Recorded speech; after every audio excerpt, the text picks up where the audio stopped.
It's a bird. It's a plane. Well, kinda. It's actually a drone, and it's taking on the task of getting rid of something that flies. Not a bird, but instead, mosquitoes. We met up with the folks from the Metropolitan Mosquito Control District to learn more about these perennial pests and the technology that they use to treat wetlands throughout Andover. Yeah, so we're a government organization that serves the 7 counties in the metro area. Our main focus is surveillance and control of mosquitoes, but we also do monitoring of ticks, and we control black flies throughout the Twin Cities as well. So our main focus is public health, making sure we're protecting people from those few species of mosquitoes that can vector diseases, but we also want to make sure that people are enjoying their time outdoors and not being overwhelmed by biting insects that'll ruin their summer evenings. So each site, we have a different type of designation to it. Some of them we treat every time it rains. So every time we get a significant amount of rain, we'll check it to see if the larva developed, and then we'll come back and treat it. Other ones we treat somewhat regularly because we know they regularly produce mosquitoes. And then other ones, certain species only come out once per year. And so we'll check those sites to see, maybe they need to be treated just in the spring, and then that's it. So we kind of know what types of mosquitoes are in the different types of wetlands and water holding areas, and that determines when we treat. But we have staff on the ground every day of the week, at least doing some surveillance and checking to see what's developing. And our helicopters are out pretty regularly during the season, so people are definitely going to see us.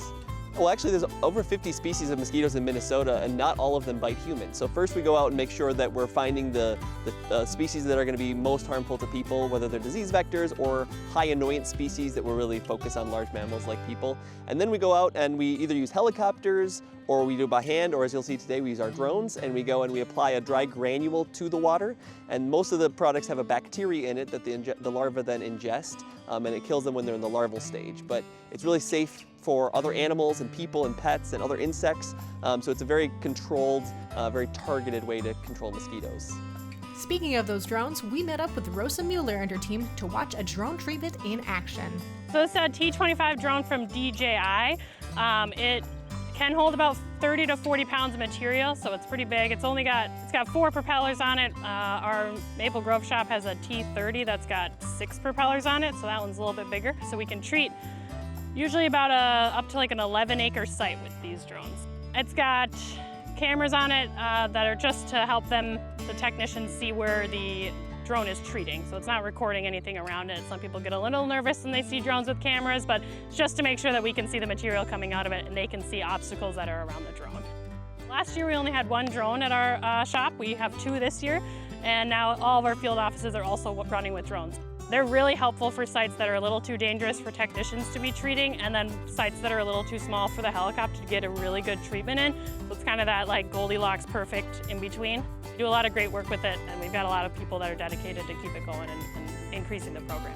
In the land of 10,000 lakes, eliminating mosquitoes seems like an impossible task, but Metropolitan Mosquito Control District is up to the challenge.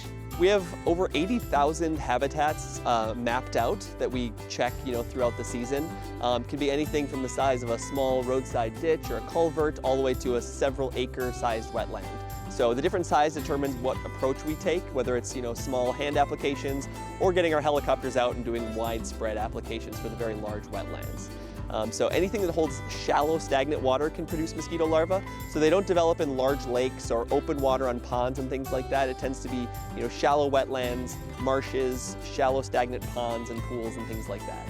If you notice an overabundance of biting bugs in your yard, there's steps you can take to make spending time outside more enjoyable. First of all, I always encourage people to call us because it might be a wetland that we're already monitoring or we have the ability to monitor. So we could be able to go and take care of that for them. But if it's an area that's just, like a small area you have in their yard, you want to get it's a BTI is the main active ingredient, or you can buy mosquito dunks or mosquito pellets. They have different, lengths of time that they're active, but you can buy them at just about any store, and that'll take care of the mosquito larvae. People also have a lot of other things like rain barrels or decorative ponds in their yards and things like that. So anything that doesn't let the water stagnate or keeps the water fresh, and then in the case of like rain barrel, putting a screen on it, keeping the mosquitoes from flying in, just little steps like that can really help out. So the next time you're soaking up that Minnesota summer sun and aren't bothered by a mosquito's whirring buzz, be sure to thank MMCD and maybe give a wave to their helicopters. We have a lot of people in Anoka County that like having us out here, so it's always good to talk to the public and see that they appreciate what we're doing and and educate them if they have questions on what we're doing.